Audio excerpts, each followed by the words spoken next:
திவ்ய வாக்கு 7. எது முக்கியம்? எதற்கு முதலிடம்? ஆலயமா அல்லது ஆலயத்தில் நடக்கிற ஆராதனையா? சபையா அல்லது சபையில் கூடி வருகிற ஜனங்களா? காணிக்கையா அல்லது காணிக்கையை அங்கீகரிக்கிற கர்த்தரா? கர்த்தருடைய சபைக்கு செய்கிற ஊழியமா அல்லது சபையின் மேல் செலுத்தும் அதிகாரமா? பணமா பரிசுத்த ஆவியின் பலமா?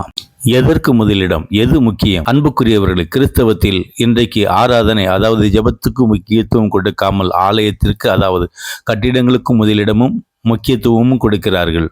கர்த்தருக்கு முதலிடம் கொடுக்காமல் காணிக்கையை முக்கியப்படுத்துகின்றார்கள். பணத்திற்கு முதலிடம் கொடுத்து பரிசுத்த ஆவியானவரை அசட்டை பண்ணுகிறார்கள். தேவன் தம்முடைய சுய இரத்தத்தினாலே சம்பாதித்துக் கொண்ட தமது சபை என்று அப்போஸ்தலர் 20:28 சொல்லப்பட்டிருக்கிற வசனத்தை அறியாமலும், ஒருவன் எனக்கு ஊழியம் செய்கிறவனானால் என்னை பின்பற்ற கடவன் என்று கர்த்தராக இயேசு கிறிஸ்து யோவான் 12:26 சீஷர்களுக்கு கற்றுக் கொடுத்த காரியத்தை குறித்து கவலைப்படாமலும், நம்முடைய முற்பிதாக்கள் பட்ட பிரயாசத்தையும் அவர்களுடைய அர்ப்பணிப்பையும் மறந்து சபைக்கு ஊழியம் செய்யாமல், ஊழியம் செய்ய வேண்டியவர்கள் சபையின் மேல் தங்கள் அதிகாரத்தை செலுத்துகிறார்கள். இதுவே கிறிஸ்தவத்தின் சீர்கேட்டிற்கும் அவமானத்திற்கும் தோல்விக்கும் காரணம் என்று நான் உங்களுக்கு சொல்லுகிறேன். மரமானது அதன் கனியினால் அறியப்படும் என்பது கர்த்தராகிய இயேசு கிறிஸ்துவின் வார்த்தை. அடிமரம், அதாவது வேரானது பரிசுத்தமாயிருந்தால் கிளைகளும் பரிசுத்தமாயிருக்கும் என்று அப்போஸ்தலனாகிய பவுலடிகளார் ரோமர் 11:16 சொல்லியிருக்கிறார். கிறிஸ்துவுக்குள் பிரியமானவர்களை, நான் உங்களுக்கு சொல்ல விரும்புகிற காரியம் என்னவென்றால், வேரும் அடிமரமும் பலமாயிருந்தால் மாத்திரமே கிளைகள் செழிப்பும் கனியுள்ளதாயும் இருக்கும். மரத்தின் வேரும் அடிமரமும்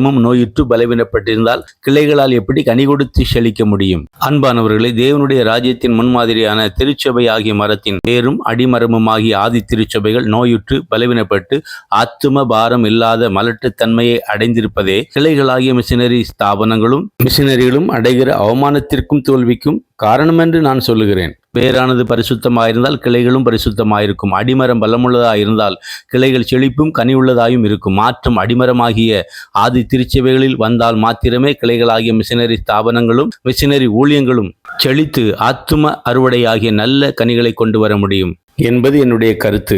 தேவ பிள்ளைகளை இவைகளை மனதிலே வைத்து ஜெபம் பண்ணுங்கள். ஆண்டவர் உங்களை ஆசீர்வதிப்பார். ஆமேன்.